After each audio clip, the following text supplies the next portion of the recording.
Okay, so this match is a potential ball draw between Manchester United and West Ham because of a certain Paul Pogba and Anderson, right? Paul Pogba is the one who controls possession from Manchester United. As you notice, Ashley Young and McTominay took that over when he was absent, but we're expecting him back this weekend. So Paul Pogba and Anderson are going to be doing battle at the edge of United's defensive third. Why do I say that?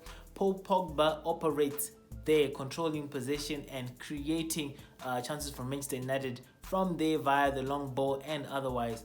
For West Ham, Anderson is the one who controls possession for the team. They look to him to actually create chances and he operates near the opposition team's defensive third as you enter the defensive third. So Manchester United controls its game from the back, West Ham controls its back from the front. So the obvious assumption would be West Ham probably will have more possession and will be attacking Manchester United as opposed to Manchester United attacking West Ham. Why I say that this is a potential draw is because Anderson and Lanzini are the ones who actually operate in that area, controlling possession, and Paul and Bissaka usually control the area from there. So it's going to be Lanzini and Anderson versus Pogba and Bissaka.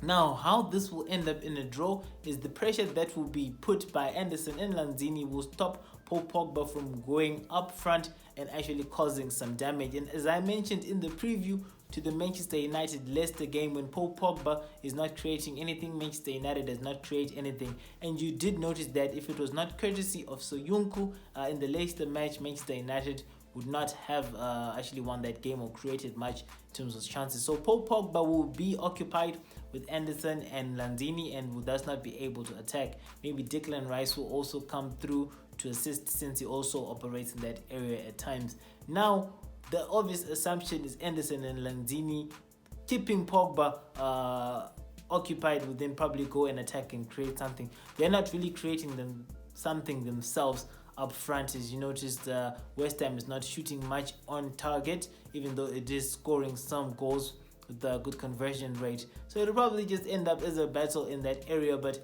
if anybody is to be lucky, it's probably going to be West Ham, since they'll be operating closer to Manchester United's goal than Manchester United will be operating to its goal. Looking at the coaches, Pellegrini is definitely better than Ole Gunnar Solskjaer. No need to talk much about that. And he's shown this season that he's also able to affect the match from the bench, unlike Mr. Ole Gunnar Solskjaer.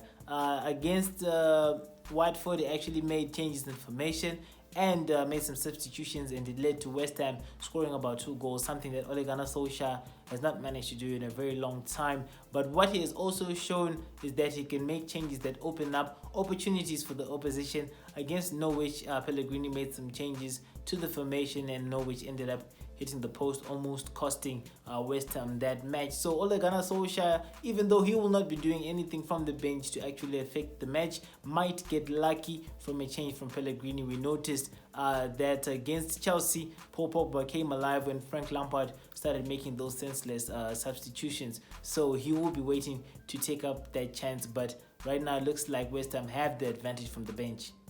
A very important selection for Ole Gunnar Solskjaer would be whether or not he should include Victor Lindelof.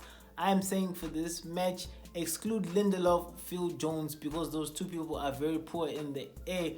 West Ham have got a very imposing figure up front who's very good aerially in the name of Hela, and he will torment whoever is not able to hold his own in the air. So my suggestion is put Marcos Royo in the middle, then Ashley Young at the wing, since Ashley Young is the best performing defender for Manchester United right now. We shall see how naive Ole Gunnar Solskjaer is. Remember, in my preview of the Leicester match, I said do not put Lindelof at the start, and he almost cost United the match when he was taken by Maddison and left for dead in the box, with Maddison shooting towards De Gea making a save. So my biggest recommendation for the match is leave Victor Lindelof and Phil Jones out, as Hela is a beast in the air and he will torment whoever is not worth his salt in the air. What could seem like a good omen for Manchester United in the form of Masuaku not being able to participate in this match is a result of a red card, but actually end up being a curse if Pellegrini decides to put Zabaleta in. Yes, he's a bit old now and might not have the pace, but he's a very deadly wing back, and he's also very good with his free kick. So if he gets into that match, there might actually be issues. I actually would have been leaning a bit more towards West Ham. If Masuaku was attacking with Anderson on the left, you'd have known that Paul Pogba and Bissaka would be in for it. So people, don't be too happy that Zabaleta is replacing Masuaku, or maybe even Cresswell, because that would actually land Manchester United in trouble. Because Zabaleta, as a quality player, is actually a higher quality player than Masuaku, so don't be too happy about that. Looking at the way that the teams are set up, or will probably be set up, I think the main battle is going to happen at West Ham's left flank, which is Manchester United's right flank. That's where most of the battle is going to be going, like I already explained. So don't be too happy about Masuaku, because Zabaleta can step up. West Ham have the edge against Manchester United in the creativity department, because the players that are actually creative for West Ham feature higher up the pitch than the creative players for Manchester United. As we know, Paul Pogba is the force for Manchester United, but like I said, he will be occupied with Anderson, and maybe Zabaleta or maybe Lanzini also come in to assist. Manchester United also have Ashley Young, who's a potential outlet, but he's not that good. He misses a lot of those chances, not as clinical, and they'll be coming from deep. Paul Pogba will also be centered deep. The other creative force for Manchester United will be Juan Mata. Whether or not he'll be able to deal with the Diop and Ogbonna is something else, because Diop and Ogbonna clear balls and intercept at a very high level, but that'll be the other creative outlet. West Ham probably have an advantage in this, because the main creative outlets are Anderson, Yarmolenko, and Lanzini.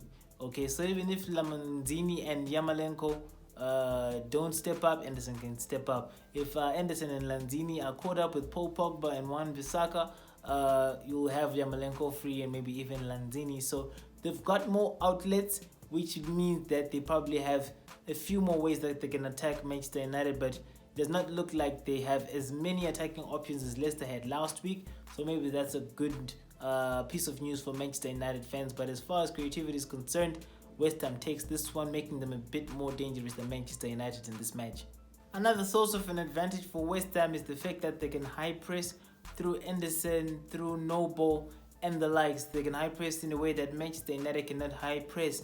And considering the fact that Manchester United controls its possession from the defensive third with Paul Pogba and Wan Bissaka, expect West Ham to also be able to press Manchester United. Yes, not as a star press, but something which is actually good enough to create problems for Manchester United. So expect a lot of the match to be played in Manchester United's half, and this does not bode well for the match.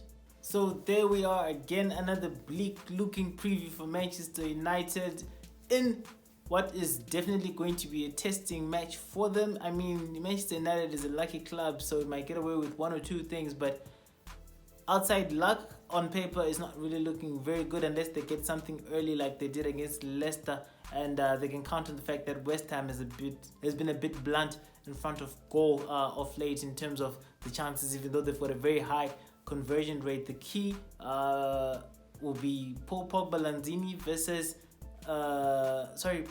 Bissaka versus Lanzini, and Anderson with other people coming into play. So let me know in the comments below what you think Manchester United are going to come up with. I think they might actually just also lose some points here, like I predicted against Leicester, even though they got a bit lucky there. It's going to be a pretty long season, but Ole Gunnar Solskjaer might make some changes which might actually bring some joy to the United fans. But it's looking like another weekend in which Manchester United are the underdogs. So subscribe to the channel, click on the notification bell, because like I said at the start of the season, Manchester United is not going past 4th position. So watch me as I track that, watch me as I explain exactly why Manchester United is in the position that it is in right now. Cheers.